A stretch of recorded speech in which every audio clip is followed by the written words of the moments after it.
డబ్బు, అనారోగ్యం, ఉద్యోగం, వ్యాపారం, అప్పులతో బాధపడుతున్నారా? మీకోసమే లాంచ్ యువర్ ఫ్యూచర్ ప్రోగ్రామ్. నమస్తే రమగారు. నమస్తే జయ. రమగారు, నవరాత్రుల్లో 4వ రోజులో ఉన్నాం. ఈ రోజు యొక్క విశిష్టత, ఈ రోజు అమ్మవారు ఏ అలంకరణలో ఉంటారు, మన పూజ విధానం ఏ విధంగా ఉండాలి? ఆశ్వయుజ శుద్ధ చవితి.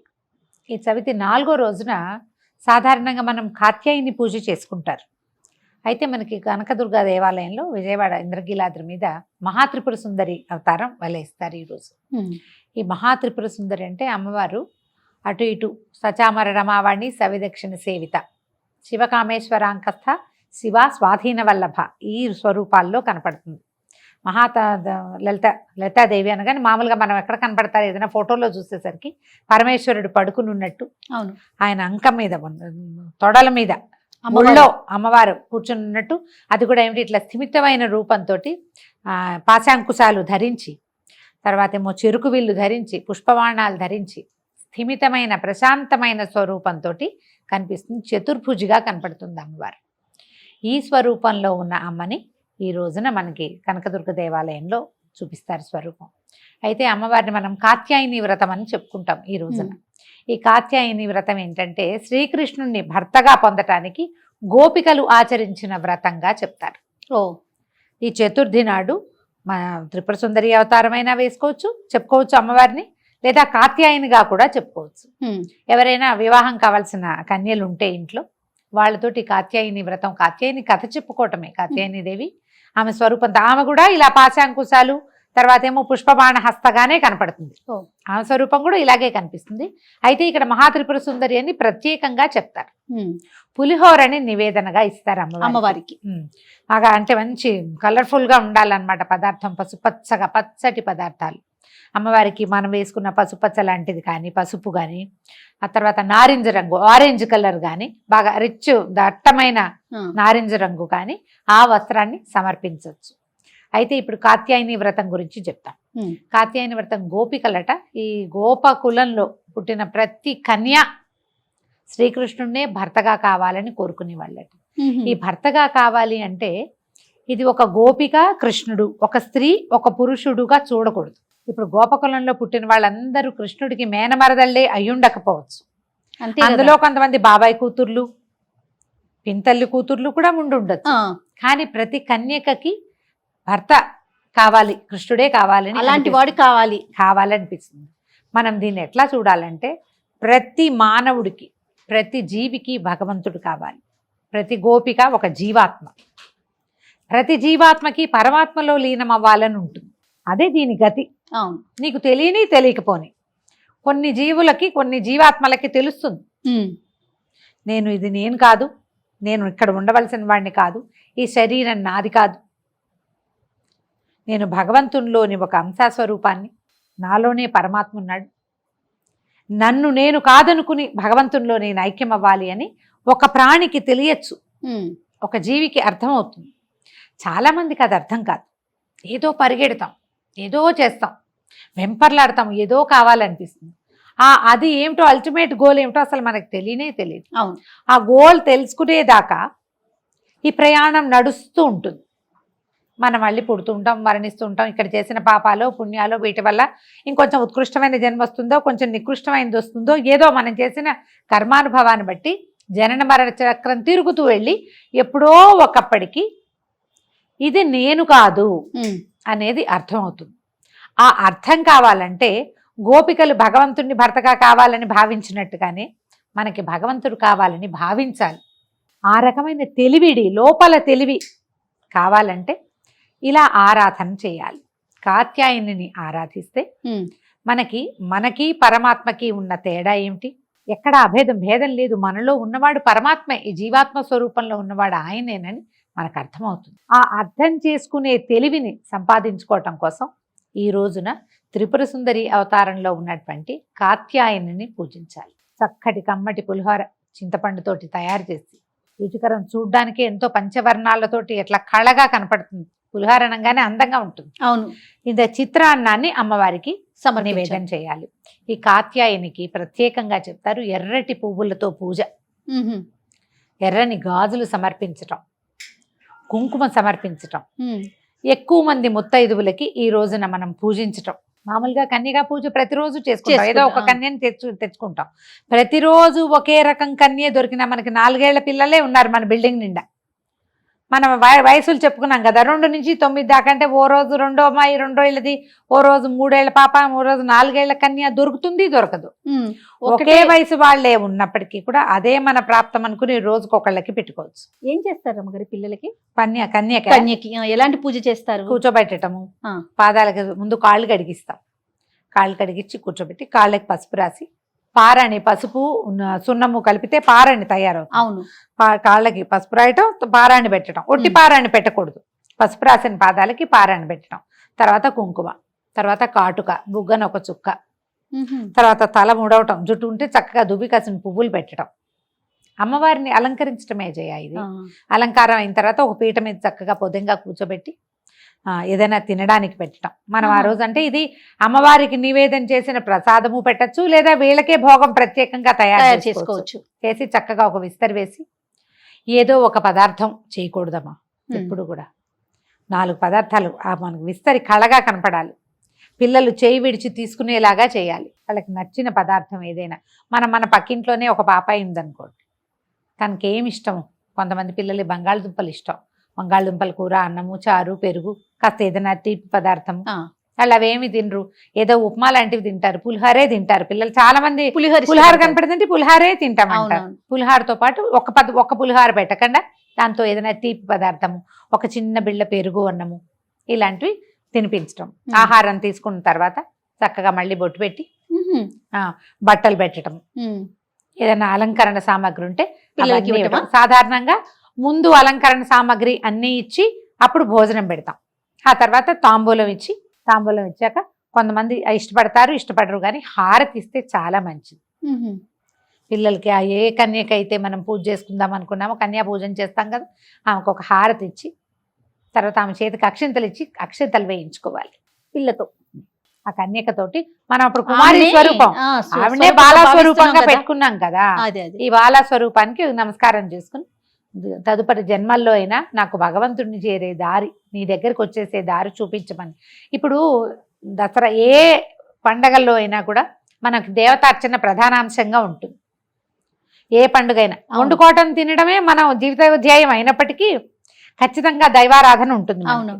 ప్రతి దైవారాధనలోనూ మనం సాధారణంగా ఏం చేస్తాం, ఏదో కోరికలు, మా పిల్లల పైకి రావాలి, మా ఆయన వృద్ధిలోకి రావాలి, మా వ్యాపారం పెరగాలి, నాకే బంగారం కావాలి, బట్టలు కావాలి, ఇల్లు కావాలి, వాకిలు కావాలి, ఫారిన్ ట్రిప్ కావాలి, ఏవో అడుగుతాం జయ. అవునండి, ఇవే వస్తూ ఉంటాయి. అవును.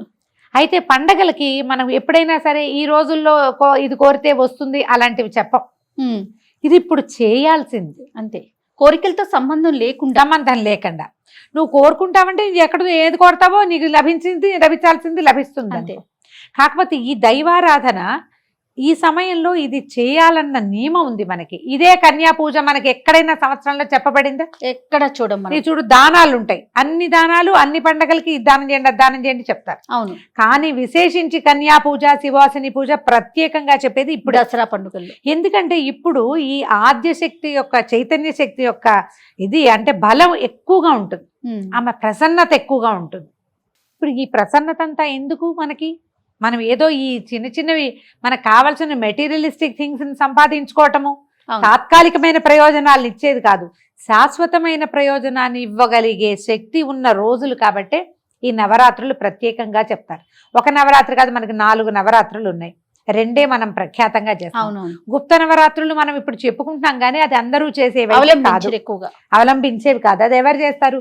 కేవలము ఆ మంత్రోపాసనం ఉన్నవాళ్ళు మాత్రమే. మనకు అసలు అక్కర్లే అవి. ఈ ప్రఖ్యాత 2 నవరాత్రుల్లోనూ చైత్ర నవరాత్రుల్లో మనం విశేషించి చేసేది ఏం లేదు. అవునండి, గుళ్ళల్లో చేస్తారు, ఇళ్లలో చేసేది ఏమీ ఉండదు. మా రామాయణం చదువుకోండి, మనమే రామాయణం చదువుకోండి అని చెప్తూ ఉంటాం, కానీ మనం చేయలేం మన చిన్నప్పుడు. కానీ మన చిన్నప్పుడు కాదు, మన తాతల నాటి నుంచి దసరా 10 రోజులు చేయటం ఉన్నది. ఈ 10 రోజుల్లోనే ఈ ఆద్యశక్తి అయిన చైతన్యము ఉత్తేజితంగా ఉంటుంది. ఈ ఉత్తేజితంగా ఉన్న శక్తిని మనం ముట్టుకుంటే, ఇప్పుడు ఏదైనా ఒకటి రెడీగా ఉన్నదాన్ని పట్టుకుంటే ఎంత సులువు. ఆ రెడీగా ఉండే శక్తి ఈ రోజుల్లో ఉంది కాబట్టి ఇప్పుడు ఇది చెప్పబడింది. కాబట్టి చక్కగా ఈ 10 రోజులు చేయగలిగినంత దైవారాధన చేయండి, ఉండగలిగినంత ప్రసన్నంగా ఉండండి. ఉండగలిగినంత ప్రశాంతంగా ఉండండి. ఎంత ప్రార్థన చేస్తే అంత ఫలితం లభిస్తుంది. ఈ ఫలితం అంటే నీకు కావాల్సినవే కాదు, నీకు రావాల్సినవి ఏవేవో ఉంటాయి. అది కదా గారు, అంటే మనకు కావాల్సిందే కాదు కదా, రావాలి కదా, అది తప్పకుండా వస్తుంది. కాబట్టి ఈ రకంగా లలితా త్రిపుర సుందరి స్వరూపంలో ఉన్న మహాత్రిపుర సుందరిని ఆరాధన చేయండి. కన్యలు ఉంటే గనక, అంటే అవివాహిత కన్యలు మన ఇంట్లో ఉంటే వాళ్ళతోటి ఈ రోజున కాత్యాయని స్వరూపాన్ని ధ్యానించుకుని లలిత అష్టోత్తరం చదువుకోవచ్చు. ఏదైనా మనకు కావలసిన స్తోత్రాన్ని చదవగలిగినంత చిన్న స్తోత్రాన్ని అయినా చదువుకుని అమ్మవారిని అర్చించండి. ఈ రోజున మనం వడపప్పు పానకం రోజు పెడతాం. పళ్ళు ఫలాలు నివేదన చేయండి, పులిహోర నివేదన చేయండి. ప్రధానంగా పులిహోర నివేదన చేస్తే మంచిది. ఈ నవరాత్రులు, శరన్నవరాత్రులు మొత్తం మీద కూడా పలానా ఆలయం దర్శించుకుంటే చాలా, అంటే దర్శించుకోవాలి అలా అనుకునేటువంటి ఆలయాలు ఏమన్నా ఉన్నాయా? ఏ అమ్మవారి ఆలయాన్ని దర్శించినా మంచిదే జయ. కనీసం మన పక్కనే ఉన్న మన గ్రామ దేవత చిన్న గంగానమ్మ దేవాలయాన్నైనా చూడండి. ఎందుకంటే శక్తి ప్రసన్నంగా ఉంటుందని చెప్తున్నాం కాబట్టి అన్ని చోట్ల అదే కదా ఉండేది. అంతే, ఒక స్వరూపంలో కనపడుతుంది. అక్కడికి వెళ్ళి నమస్కారం చేసుకుంటే మంచిది. ఈ శరన్నవరాత్రులు అన్ని రోజులు కూడా మనం తలస్నానం చేయాలి, అలాంటి నియమాలు ఏమన్నా ఉన్నాయండి? అంటే మనం కార్తీకంలో తలస్నానం ప్రధానంగా అనుకుంటాం, అట్లాంటి నియమాలు ఏమన్నా ఉన్నాయంటారు? దీనికి అట్లా ఏం చెప్పరు చేయాలి, అలా ప్రత్యేకంగా ఏం లేదు. మీరు ఏదైనా అశుచి పడితే, బయటికి వెళ్తే, ఎవరితోటైనా కలవకూడని వాళ్ళతో కలిసామని అనిపించినప్పుడు తలస్నానం చేయాలి, కానీ లేకపోతే అక్కర్లేదు. మనం మొదటి రోజున తలస్నానం చేసుకుని మొదలు పెట్టుకుంటాం కదా, మీ అవకాశాన్ని బట్టి చేసుకోవటమే. కానీ దీనికి ఇలాంటి నియమం అయితే లేదు. ఈ 2 పూట్ల స్నానం చేయాలా ఇలాంటివి కూడా అడుగుతారు. మధ్యాహ్నం మంచాల మీద పడుకున్నా, మంచం మీద పడుకుంటే మధ్యాహ్నపు నిద్ర అసలు పనికిరాదు. ఈ నక్తాలు కానీ ఉపవాసం కానీ చేసేటప్పుడు. ఇప్పుడు ఏదో చిన్న లేత నెలల గర్భమో, లేకపోతే చిన్నపిల్లలు ఉన్నవాళ్ళు, ఏదైనా చిన్న బద్ధకం ఉన్నవాళ్ళు, శీతాకాలం వచ్చేస్తోంది కాబట్టి కాస్త ఒళ్ళు బరువుగా ఉన్నవాళ్ళు, ఇలాంటి వాళ్ళకి కాస్త ఏమైనా ఇబ్బందిగా ఉండి మధ్యాహ్నం పడుకుంటే సాయంకాలం ఒక చెంబు నీళ్లు పోసుకుని అప్పుడు దీపారాధన చేసుకుంటే మంచిది. వస్త్రాలు మార్చుకోవడం, కాళ్ళు చేతులు మొహం కడుక్కుని బట్టలు మార్చుకున్నా పనికొస్తుంది. ఈ నెత్తి మీద నీళ్లు అనేది సువాసినికి ప్రతిరోజు తల స్నానం అసలు చెప్పబడలేదు. సువాసిని తొలి రోజున మొదలు పెట్టుకునేటప్పుడు చేసుకుంటే, అంటే భర్త ఉన్నవాళ్ళు, ముత్తైదువుగా ఉన్నవాళ్ళు కొంచెం పసుపు రాసుకుని కంఠస్నానం, మామూలు స్నానం చేస్తే సరిపోతుంది. మీ అవకాశాన్ని బట్టి రోజు తల తడుపుకుంటే దసరా పండగ, పెద్ద పండగ వచ్చే లోపల మీకు జలుబో జ్వరమో ఏవో వస్తాయి. సీజన్ మంచిది కాదు కదా, కాబట్టి మీ అవకాశాన్ని బట్టే. కానీ ఇక్కడ ఆ నియమం లేదమ్మా. రోజు నెత్తి మీద నీళ్ళు, రాత్రి మంచం మీద పడుకున్నాం కాబట్టి పొద్దున్న తల మీద పోసుకోవాలన్న నియమం లేదు. మీరు పడుకున్నా కూడా, మంచం మీద పడుకున్నా ఉదయం మీరు పసుపు రాసుకుని కంఠ స్నానం చేయొచ్చు, దానికి ఏం తప్పు లేదు. రమ్మగారు, అవివాహితులు కానీ వితంతువులు కానీ ఈ పూజా విధానంలో పాల్గొనొచ్చు అంటారా? చక్కగా పాల్గొనొచ్చమ్మా, బ్రహ్మాండంగా చేసుకోవచ్చు. కన్యలు గనక పూజ చేసుకుంటే, కన్యలు మన ఇంట్లో పిల్లలు, పెళ్లి కాని పిల్లలుంటే వాళ్ళతో తాంబూలం ఇప్పించండి, నమస్కారం చేయించండి, లలితా సహస్రనామం చదివించండి, అమ్మవారికి పూజలు అన్ని చక్కగా అలంకారం వాళ్ళతో చేయించండి, శుభం జరుగుతుంది. వితంతువులైనా భర్త లేకపోయినా పూజా విధానానికి ఏ తప్పు లేదమ్మా. వాయినాలు అవి ఇవ్వకుండా ఉండటం ఒకటే తప్పిస్తే అది ఒప్పుకోదు సమాజం కాబట్టి. మిగిలినవన్నీ చేసుకోవచ్చు. మీరు చక్కగా ఇంట్లో పూజ చేసుకోవచ్చు, రోజు లలితా సహస్రనామం చదువుకోవచ్చు, ఏ తప్పు లేదు దానికి. రమ్మగారు, శరన్నవరాత్రులు మొత్తం కూడా మొదటి రోజు నుంచి చివరి రోజు వరకు కూడా స్త్రీలు పాటించాల్సిన నియమాల గురించే మనం మాట్లాడుకుంటున్నాం. ఇక్కడ పురుషుల పాత్ర ఏంటండి? అంటే యాక్చువల్గా ఇది ఇళ్లల్లో ఉండే విధానం అయితే పురుషులది ప్రధాన పాత్ర జయ. వాళ్ళది ప్రధాన పాత్ర. వారి ఇంట్లో దేవతార్చన ఉంటే, వాళ్ళకి మంత్రోపాసన ఉంటే, ఉపదేశం ఉంటే ఖచ్చితంగా వాళ్ళు మంత్రోపాసన చేసుకోవాలి. అమ్మవారిని నిలబెట్టడము, కూర్చోబెట్టడం సమస్తము మగవాళ్లే చేస్తే, పరిచర్యే ఆడవాళ్ళు చేసే విధానం ఉండేది. ఇప్పుడు కూడా కొన్ని కుటుంబాల్లో అలానే ఉంటుంది. ఖచ్చితంగా మగవాళ్లే ఇదంతా చేస్తారు. పరిచర్య, ప్రసాదం, నివేదనలు, వంట చేసి పెట్టడము, కావలసిన హారతులు, దీపారాధనలు అన్నీ తయారు చేయటం, పువ్వులు తయారు చేయటం, అమ్మవారిని అలంకరణ చేయటం. కానీ అమ్మవారిని కూర్చోబెట్టడము, ఆమె యొక్క అష్టోత్తరాలు, పూజా విధానము సమస్తము మగవాళ్లే చేస్తారు. వాళ్ళ ఇంట్లో ఉండే పద్ధతమ్మా. ఇప్పుడు ఇది సార్వజనీయమైన సంగతిగా అయిపోయింది. అందరూ ఇప్పుడు మంత్రోపదేశం ఉండాలి, మగవాళ్లే చేయాలి, ఈ రకమైనవి ఉన్న వాళ్ళు ఉంటారు, లేని వాళ్ళు ఉంటారు కదా. ఎవరైనా చేసుకోవాలని ఆశపడతారు కదా. లౌకికమైన వ్యవహారంగానే ఇది పరిణమించింది కాబట్టి మనం ఆడవాళ్ళు కూడా చేసుకోవచ్చు. దానికి ఏం పెద్ద మగవాళ్ళు చేయాల్సిందేనని ఖచ్చితంగా వాళ్ళకి అవకాశం లేదు, అలవాటు లేదు, ఆ రకమైన ఆచరణ తెలియదు. అప్పుడు ఎందుకు వాళ్ళని ఇందులోకి లాగటం? మీరు నేర్చుకుంటున్నారు, తెలుసుకుంటున్నారు. ఎవరో ఒక గురువులో టీచర్లు మంచి వాళ్ళు 4 మంచి ముక్కలు చెప్పే వాళ్ళ దగ్గర తెలుసుకున్నప్పుడు మీరు తెలిసిన విధానంగా చేయండి. వాళ్ళతో దండం పెట్టించండి. మీరు ఇంట్లో పూజ చేసుకునేటప్పుడు మీరు ఏదైనా ఒక నియమం పెట్టుకున్నారు, ఈ రకమైన ఆహారమే వండాలి అని. మగవాళ్ళు దాన్ని గౌరవించినా వాళ్ళు పూజ చేసినట్టే. అంతే. దానికి వాళ్ళు ఒప్పుకుంటే నువ్వు ఈ పూజ నువ్వు చేసుకో, నాకు కావాల్సింది నాకు చేయాల్సిందేనన్న మాట అంటే ఇక ఏం లేదు, మీ దారి మీది వాళ్ళ దారి వాళ్ళది. అట్లా కాకుండా దానికి వీళ్ళు గౌరవంగా ముందుకు వెళ్తే భక్తిభావంతో ముందుకెళ్ళి అలాగే ఈవిడేదో చేసుకుంటోంది కాబట్టి మనం ఇతరత్ర వ్యవహారాలకు దెక్కకూడదని వాళ్ళు కనుక భావించారనుకో, వాళ్ళు పూజలో పాల్గొన్నట్టమ్మా. అప్పుడు బాగా చెప్పారు, వాళ్ళు పూజలో పాల్గొన్నట్టే.